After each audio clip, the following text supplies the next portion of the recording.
Christmas is just around the corner, and since it's the giving season, SteelSeries are giving everyone 12% off their purchase when they use offer code SKILLUP at checkout. So fill your stocking or someone else's with something good. Premium quality gaming kit from SteelSeries. Click below to check it out or stick around to the end of the video to learn more.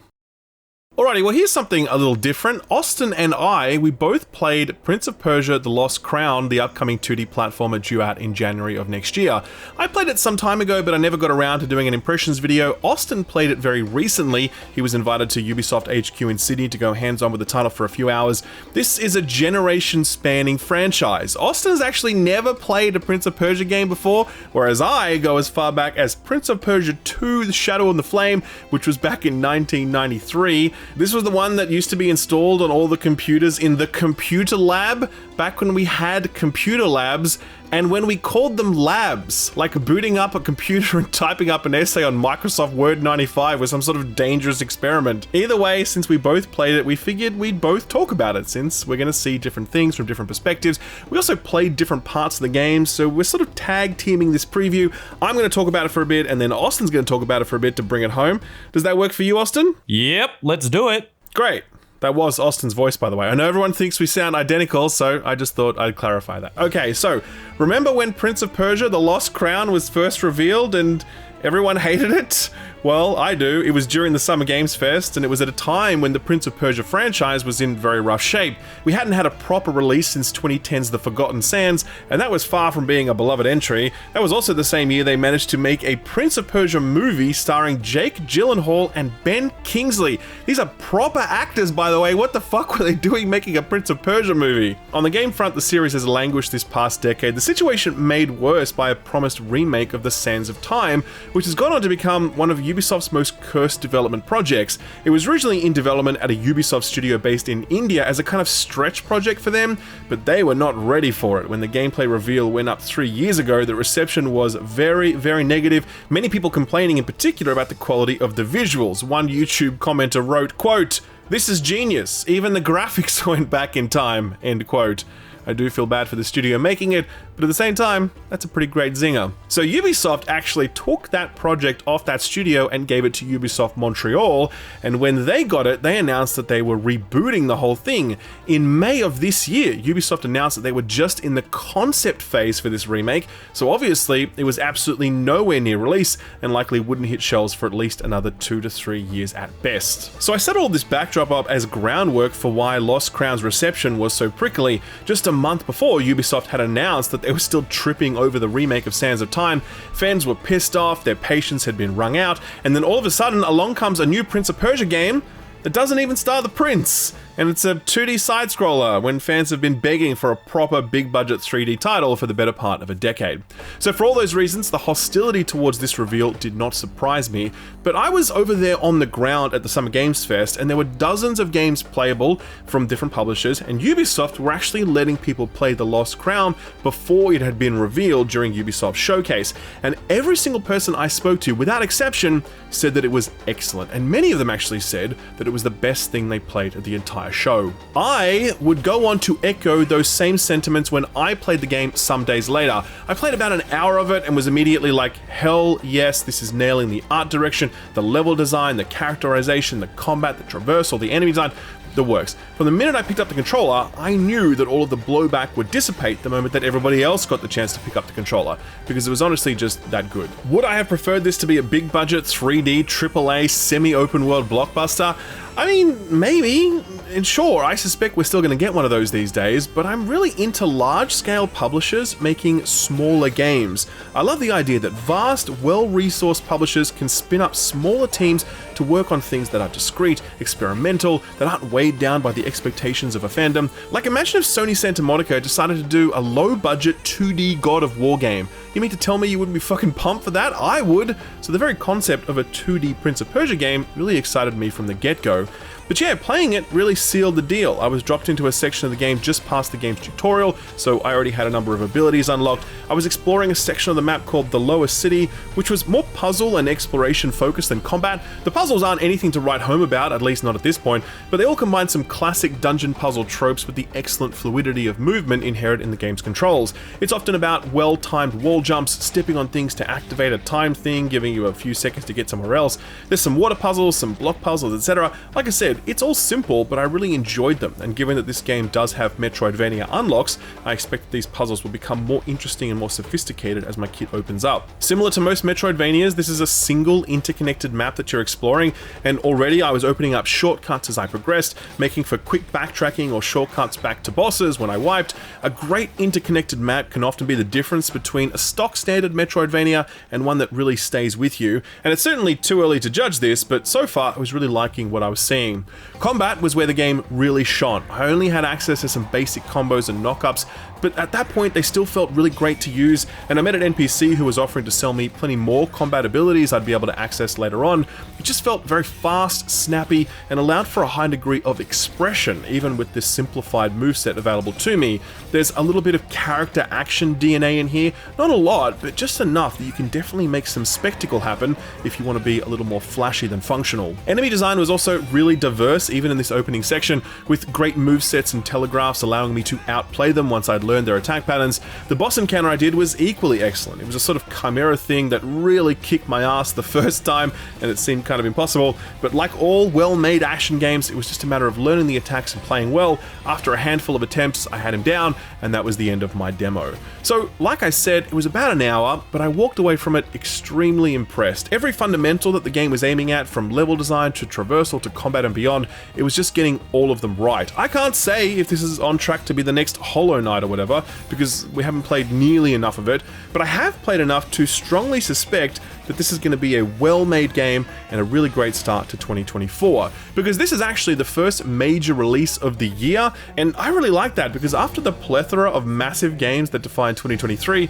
it's kind of nice to start small and get a bit of a run-up into that big-ass and very stacked February. So yeah, that's what I thought of Prince of Persia: The Lost Crown. Austin, what did you think? So I loved this.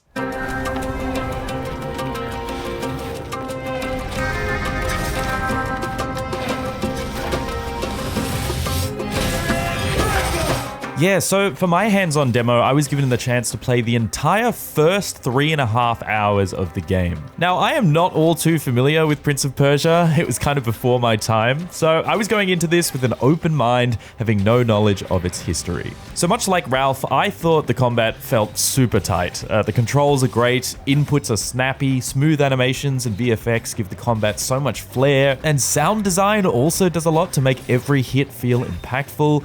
Notable mention is the camera work. I found the way the camera shifts to emphasize those special attacks and perfect parries made combat feel far more cinematic than I expected. It's a very dynamic combat loop that clicked with me immediately. It actually reminded me a lot of Super Smash Bros. In the way that you weave between dodges, dashes, blocks, juggling enemies in the air, and timing the charged heavy attacks when you find an opening. There's a meter to charge your abilities that increases as you deal damage but depletes when you receive it. This encourages you to fight aggressively, but rewards you for maintaining your composure. It's that rock-solid mantra of easy to learn, hard to master. There's so many combos here to learn, and you've got a neat little training area to hone your skills. You're really encouraged to properly learn these combos to maximize your throughput, because repeating the same moves actually gives you diminishing returns. Again, similar to Ralph, I was really impressed with the diversity of enemy types. I must have counted at least a dozen in my short playtime. Each have very specific openings to exploit that really changed up your approach, from dudes with shields that you'd need to dodge behind, to nimble assassins you'd have to lock down with sweeps or knockups. You really needed to familiarize yourself with these movesets too, since it's very animation-led. Rarely are regular attacks telegraphed by UI indicators or anything. Boss design was a highlight too. I fought a few of them throughout this demo, and they were quite a challenge, each taking maybe half a dozen attempts to defeat. I was particularly impressed by the spectacle brutal. This is something that can be difficult to pull off in a side-scrolling game like this, but as I said, the camera work and bespoke animations frame the combat in such a way that it gives you those epic hero moments you'd typically only get from third-person action games like God of War.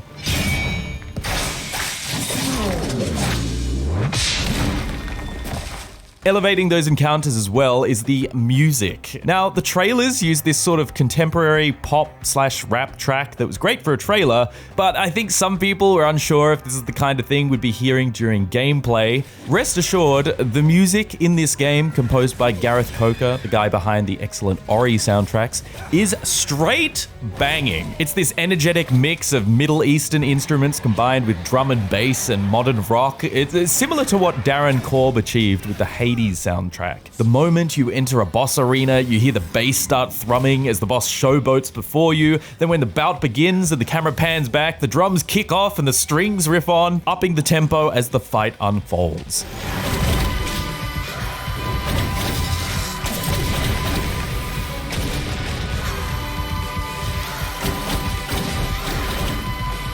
So yeah, there's obviously a combat focus here that I think is less present in a lot of other Metroidvanias I've played, like Ori or Hollow Knight. They do have plenty of combat, sure, and their skill ceilings are high, but Sargon's extensive moveset, combos, and tools certainly allow for more skill expression than is typical for this genre. It kind of has a fighting game quality to it. As a result, I found combat encounters continuously felt fresh and rewarding to master. By the way, this is all before you're even introduced to the time rewinding mechanic that the trailers show off. I think my demo ended just before you're given access to that power, but the fact that combat already feels this awesome before its core twist is even in the equation certainly bodes well. Really keen to see how that further deepens this combat system. Speaking of twists, man, this story really goes places. The story involves a team of superpowered soldiers off to save the Prince of Persia himself after his abduction. A very simple, cut and dry story, you would think.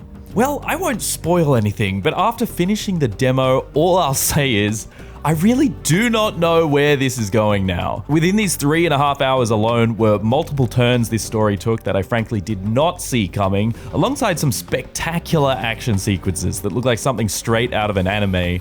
All the characters are really well voice acted, but I suspect some may find the cockiness of Sargon overbearing. I liked him though. I think that snark can lead to some compelling character development if done right. I can assure you that Sargon gets humbled big time at the end of this demo. It's not all combat and cutscenes though. This is a Metroidvania at its core, so of course there's plenty of platforming and exploration. I personally found the platforming to be the least interesting part of this demo. I mean, it's pretty good, don't get me wrong, but because the combat was so fast and fluid, I found the platforming a little stilted by comparison. At least in my experience, there doesn't seem to be many areas that really require speed or precise timing, stringing together all your tools to maintain momentum. They lean more heavily on the puzzle side of platforming. You take your time to think about the correct sequence of levers to pull or platforms to move, you hop between it all at your own pace, swing between poles in preset directions, continue on. As I said, not bad, just sort of standard puzzle platformer fare. I have confidence it'll pick up in the later game though, as unlocking the bow and chakram opened up some mechanics that I can see being used in more intense platforming scenarios. If combat is any indication, it seems Ubisoft aren't shying away from high difficulty here, so not something I'm particularly worried about. Exploration is decent too. I mean, that's also the typical Metroidvania thing in the sense that you've got a large interconnected world to explore with areas only accessible once you've unlocked certain abilities. But it is rewarding in the sense that going off the beaten path won't just reward you with currency, but you'll also find rare charms to equip, as well as all manner of charming, fully voiced side characters with their own quests. The quests aren't anything crazy, usually boils down to killing a number of enemies or collecting some items, hoping we get some really fleshed out quest chains in the full release, so we'll see. One cool thing Ubisoft's added here is the ability to snapshot wherever you are in the game, and it'll pop that image right where you are in the world map. This is really cool. I found it really handy for bookmarking locations or collectibles that you can come back to later, and easily being able to tell what you're looking for at a glance. Like Avatar: Frontiers of Pandora, there's also an exploration mode that you can toggle on, reducing the amount of hand-holding you get when it comes to quest objectives and inaccessible locations. So after my hands-on preview, my main takeaway is this. Prince of Persia: The Lost Crown oozes style. That style comes through in its clean visuals, its slick combat, its unexpected story. It's a game that takes advantage of the current pop culture landscape, led by stuff like Spider-Verse and Arcane, works that combine 2D and 3D elements to dazzling effect. It's successfully modernizing an IP that sorely needs it, appealing to a generation of gamers like me who would otherwise have middling interest in this franchise. I mean, I showed this trailer to my younger brother, who was unironically like, "What's Prince of Persia?" Only to finish it and go, "Whoa, that looks sick. When does this come out?" I do sympathize with those who aren't on board with this pivot, but I guess this is how it feels to be on the other side of that discussion. I think this is a great move for the Prince of Persia brand. I think this is an incredibly stylish game that really clicked with me, and we're looking forward to playing the full game when it releases on all platforms on January 18th.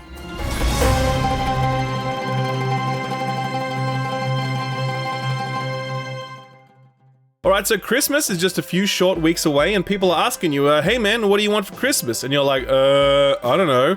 Or maybe you're racking your brains thinking about what to buy for your gamer brother or your gamer girlfriend or even your gamer mum. That's right, mums play games too, much respect to them. Whoever it may be, treat yourself or the special gamer in your life with the best kit money can buy, SteelSeries. SteelSeries products are industry leading. You don't have to take my word for it. Go look up reviews and you'll see that in every category, from mice to keyboards to headsets and beyond, SteelSeries stuff racks up awards left, right and center. With a mix of functionality, quality and reliability, SteelSeries has cemented an enviable reputation and I'm very proud to have them as a channel partner. This has actually been a huge year for them with new product launches and refreshes of some of their best offerings. Their headsets continue to be their flagship. The Nova Pro Wireless is astoundingly good. It's the headset I use and I can't imagine using anything else, but there's other variants in the mix as well, such as the Nova 7, offering an AI-supported noise-cancelling microphone and Bluetooth integration so you can take calls while you're gaming.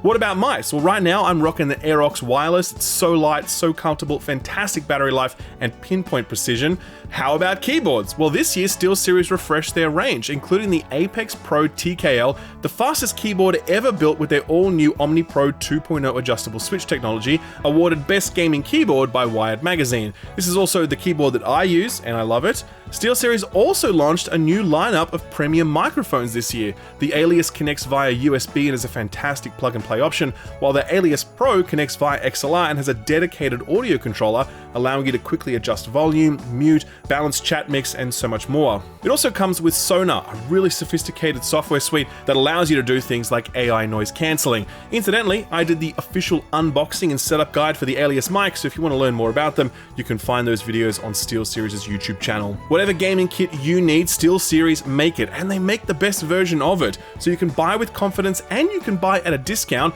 because SteelSeries have partnered with the channel to provide a no questions asked 12% discount on any purchase from SteelSeries.com when you use offer code SKILLUP at checkout. Any item at all, 12% off when you use offer code SKILLUP at SteelSeries.com. Perfect time for Christmas, but do get in quick as stock may sell out during this busy gifting season.